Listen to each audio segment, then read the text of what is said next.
Joining us now, we welcome Senator Marsha Blackburn from the great state of Tennessee, and we welcome Jim Jordan, who was the chair of the House Judiciary Committee from the great state of Ohio. So, Senator Blackburn, I hear this talk that after the election tomorrow, the Democrats are going to make some kind of deal on the CR and the shutdown. I don't know why that's the case, but maybe you can help me on this. I don't understand it. You know, Larry, they were going to make a deal after October 18th, and then they were going to do one after November 1st, and now it is after the elections tomorrow. But here is what we do know. Chuck Schumer has planned for this shutdown for a long time. He is wanting to take one giant step toward socialist-style health care, government-run health care, and wants to supercharge Obamacare. They are willing to let people suffer, federal employees not be paid, FAA not be paid. They said they weren't going to do anything until planes started to fall out of the air. And then they were okay with people suffering because it gave them leverage. So it is time for them to come to the table. This is a clean CR. There is nothing in this spending bill to negotiate. Republicans didn't extract one thing. These are numbers the Senate Democrats have voted for not once or twice, but 5 times. Just before I get to my friend Jim Jordan, Senator Blackburn, one last thing. Every poll I see, I mean, this was a Newt Gingrich column, but really, if you look at every poll, people don't want to spend more. They want to spend less. That's point number one. Point number two. Regarding the one big beautiful bill, which Mr. Schumer and his friends want to basically repeal. I mean, people like the idea of having able-bodied people go to work and taking them out of the Medicaid list. Those are just 2 little points. I mean, to me, the politics are very clear. The shutdown or not, people don't want the Democratic agenda. That's my point or my question. Well, indeed, you're correct on that. They do not want the Democrat agenda. What they voted for when they gave President Trump a mandate was to drain the swamp, get things out of Washington that did not belong in Washington, to spend less, to have fewer federal employees, and make certain that the federal government is responsive to the people. President Trump is doing a great job meeting what the American people want to see, and the Democrats have absolutely lost their ever-loving minds. And so now they're willing to let people suffer and go brag about it. It's crazy. Well put, ma'am. Very well put. Okay, Jim Jordan, I want to come to you. This is President Trump on 60 Minutes last night on the business about the filibuster. Take a listen. Here it comes. I think we should do the nuclear option. This is a totally different nuclear, by the way. It's called ending the filibuster. Republicans have to get tougher. If we end the filibuster, we can do exactly what we want. We're not going to lose power. All right, Mr. Jordan, let me just ask a technical question. Yeah. Is it possible to carve out, now Chad Pergram mentioned this in his report, to carve out some kind of end to the filibuster just for a CR or appropriations? In other words, it would be like reconciliation, but for CRs. Now, is it possible to, I'm not advocating, I'm really asking you, you're the head of the Judiciary Committee, is that possible? I think anything's possible. These are the Senate rules, but the Senate would have to be the one to do it, unless we're going to pass a law. But then to pass the law, it still takes the Senate to agree to do that. You still need a vote. So largely, this is a question for the United States Senate. But there have been carve-outs for other things. I think it's maybe something we could look at. But I leave this question largely to the senators, what they think is best. It's their rule that we're functioning under. And by the way, Larry, your riff was great. I learned a long time ago that price controls in government-run businesses lead to one thing every single time, and that's shortages. If that's what the folks in New York want, I mean, this is how ridiculous that is. Yeah, well, Democrats are running on price controls. They're running in New York and in New Jersey. I don't know about Virginia. Maybe they are, maybe they aren't. But in those 2 states, they are. I mean, socialism's on the ballot tomorrow, Jim Jordan. Yeah, and I had the opportunity way back when, 1987, to compete in what was then the Soviet Union. And I tell people, when you go to places like that, you thank the good Lord you live here where you don't have that type of system. I was in Moscow in February.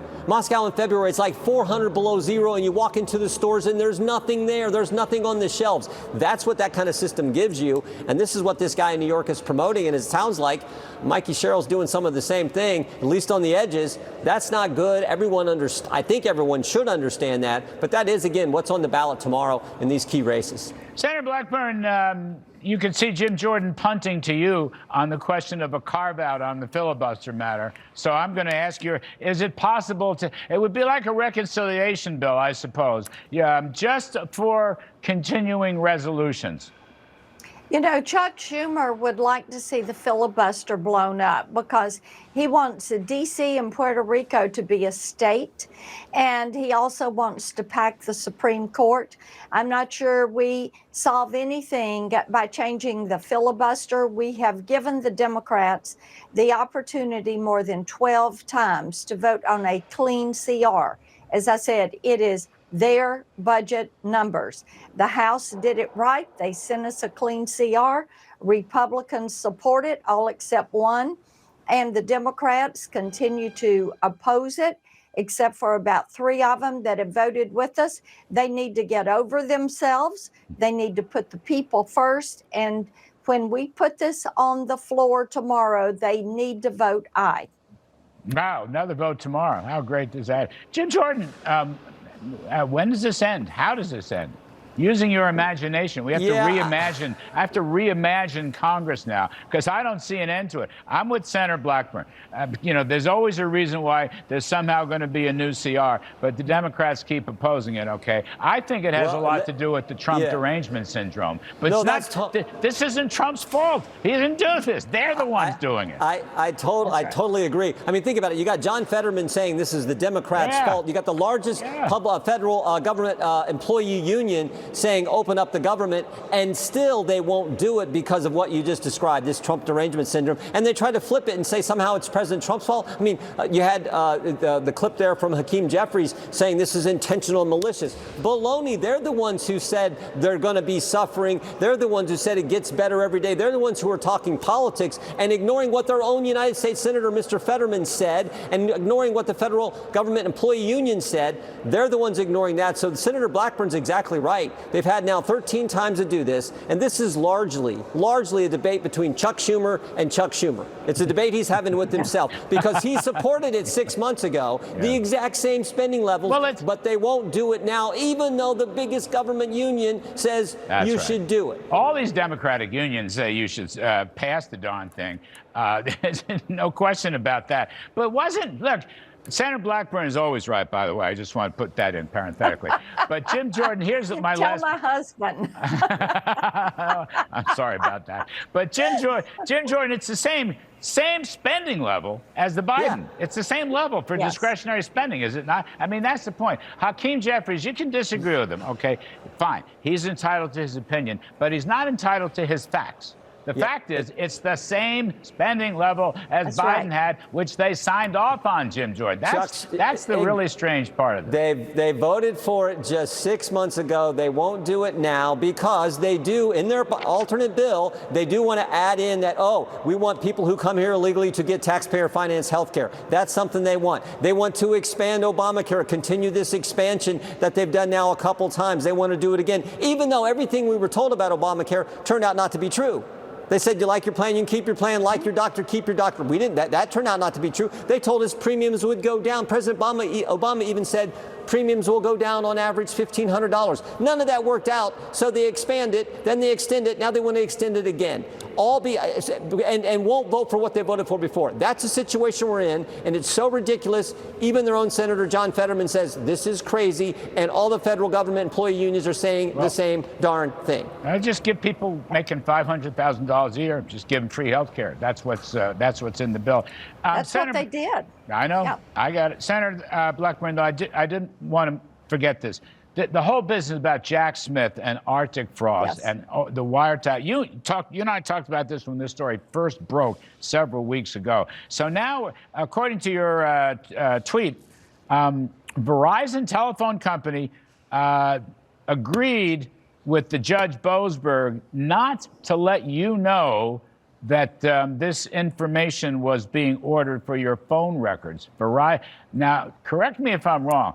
First of all, Verizon agreed to play ball with Jack Smith and Boasberg, the judge. That's very bad and surprises me because the head of Verizon is a very conservative CEO. But AT&T said no. AT&T said they won't play. Now, is that true, ma'am? I just curious. That is accurate. Yes, the subpoena that Judge Boasberg issued was on the Verizon records, and the same subpoena went to AT&T for their records. Each subpoena on all 9 of us had a non-disclosure order on top of the subpoena, which the order was, you can't tell us about this.